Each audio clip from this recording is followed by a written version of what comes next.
It's been a hard year for American Jews. For generations, many of us have been stalwart members of the left, proud of our progressive bona fides and the solidarity that we have extended to those with less power and privilege, both on American soil and globally. American Jews have always had an affinity for the left.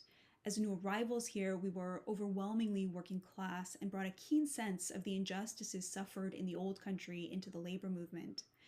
When the left shifted its focus from labor activism to civil rights, the persecution we had escaped and the memories of the Holocaust, just 20 years old when Dr. King marched across the Edmund Pettus Bridge, made American Jews especially outraged at the injustices against Black Americans whose struggle for equality called upon a wellspring of biblical texts for support and mirrored our own oppression in Europe.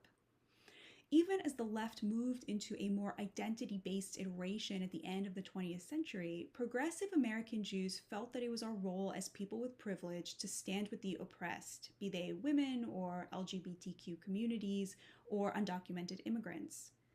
Yet, after Hamas's brutal October 7th massacre of 1,200 innocent Israelis, many were shocked to find that the left no longer had an affinity for American Jews.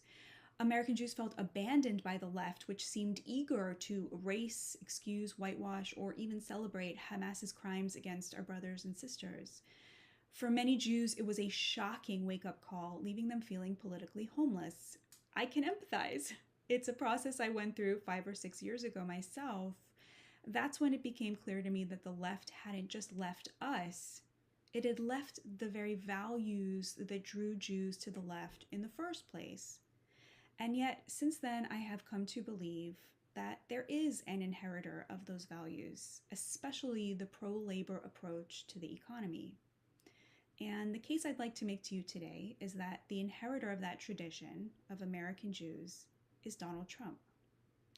Now, if you're a progressive Jew and you get your news from the New York Times or MSNBC, you have probably been told that Donald Trump is a white supremacist, that he's an aspiring dictator, a Hitler wannabe, an authoritarian with no respect for the rule of law and endless contempt for our democracy.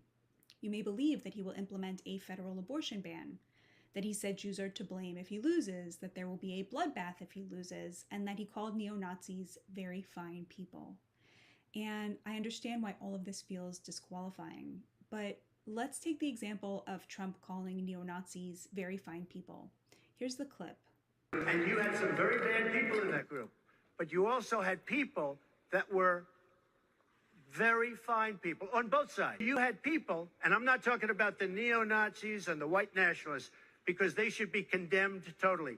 But you had many people in that group other than neo-Nazis and white nationalists, okay? Can you see how the media cropped the clip to give you a false impression by erasing the part where he made clear he wasn't calling Nazis fine people? There are unfortunately many such cases. He promised to veto a national abortion ban. You may not know that.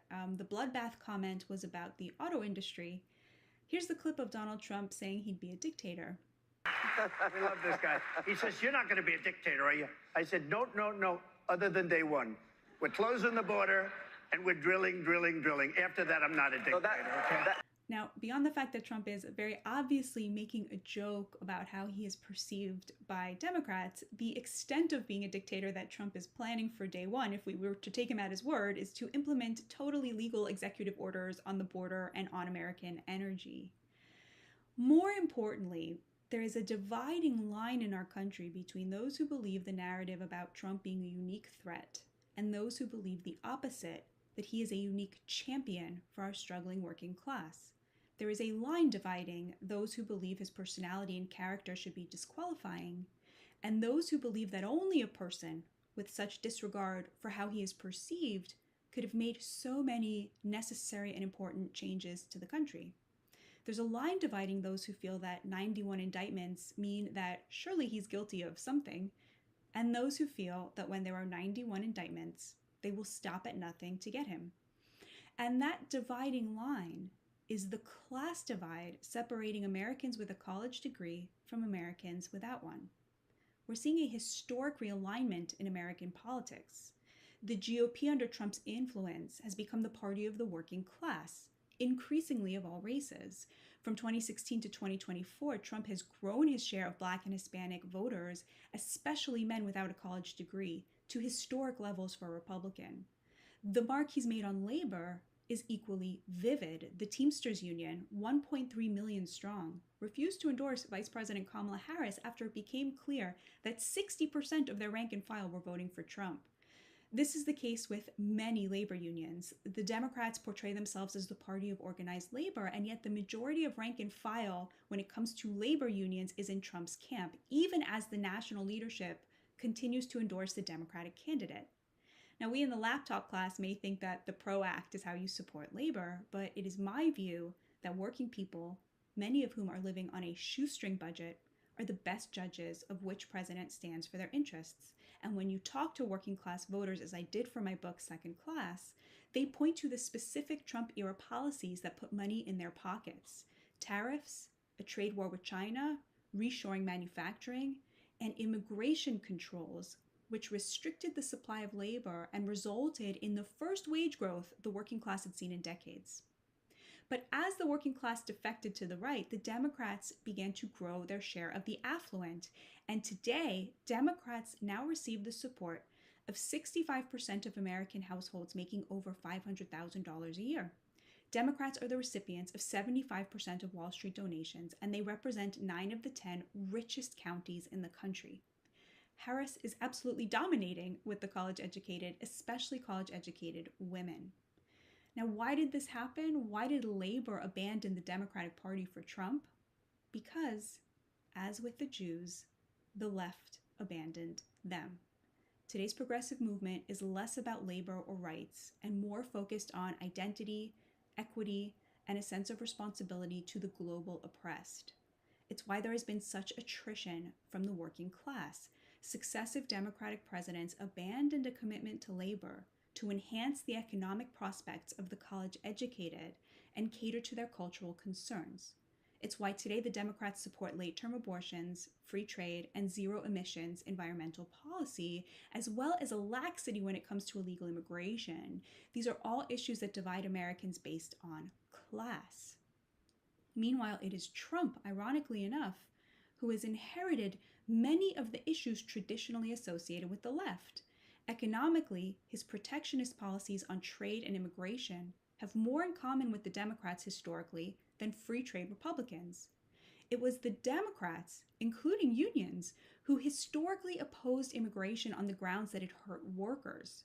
Consider this clip of Bernie Sanders, the standard bearer of the left, from as recently as 2015. Open borders. That's a Koch brothers proposal. But right-wing people in this country would love as an open border policy. Bring in all kinds of people who work for $2 or $3 an hour. That would be great for them. I don't believe in that. And yet by 2019, Bernie had joined the rest of the Democrats in promising to decriminalize illegal border crossing.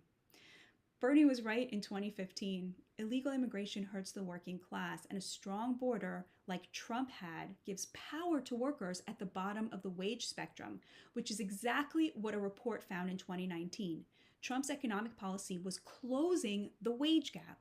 That year, the bottom 25% of wage earners saw a 4.5% wage increase, but the top 25% only saw a 2.9% increase, meaning that Trump was the first president in 60 years to reduce the income gap.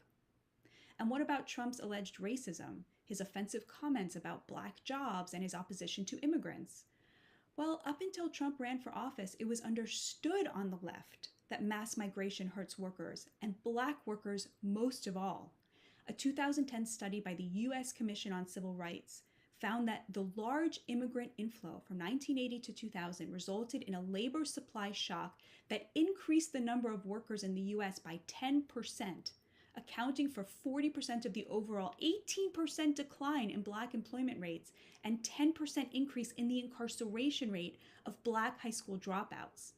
Illegal immigration has a disproportionately negative effect on the wages and employment levels of blacks, Peter Kirsanow told the Senate Subcommittee on Immigration in 2016. The huge number of illegal immigrants ensures that there is a continual surplus of low-skilled labor, preventing wages from rising. He went on, The dearth of job opportunities gives these men less confidence in their ability to support a family and gives women reason to fear that these prospective husbands will only be another mouth to feed. Continuing to have high levels of low-skilled immigration, legal or illegal, will only further harm African American workers. Here's Barbara Jordan, the civil rights icon, on the topic.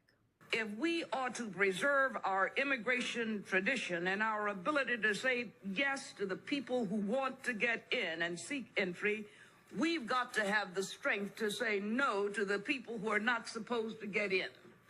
We need to make deportation a part of a credible immigration policy. Illegal aliens don't have the right to be here. They broke the law to get here. They never intended to become a part of our social community, and they are not entitled to benefits. Anyone speaking this way today would immediately be tarred as a racist. It's not just labor and protecting Black wages that makes Trump seem like more of a leftist than the party he's running against. His opposition to foreign wars and U.S. support for them was a cornerstone of the post-war left. Even his position on abortion, that it should be legal for 12 to 16 weeks with exceptions for incest, rape, and the health of the mother always, is closer to the Democrats' position in the 1990s than the post-Roe Democratic consensus that no upper limit at all be imposed on the right to an abortion. Remember safe, legal, and rare? That was the Democrats' position on abortion. Trump is the candidate who believes in creating an economy that protects the wages and the labor of American workers. Trump is the candidate who has a record to show that he can do it. He is the candidate most committed to protecting Black jobs and Black wages from the immense downward pressure of illegal immigration and free trade. And much as it is hard to see through the prism of the headlines inundating us on social media, he isn't a divider so much as the person who united the working class of all races against the elites who unfortunately have contempt for them. Certainly, there is a rising tide of anti-Semitism coming from the fringes of the far right, and I do not want to downplay that. But when the enemies of the Jews make clear their views on the right, they are more often than not marginalized from the mainstream, which is really not something you can say about anti-Semitism on the left.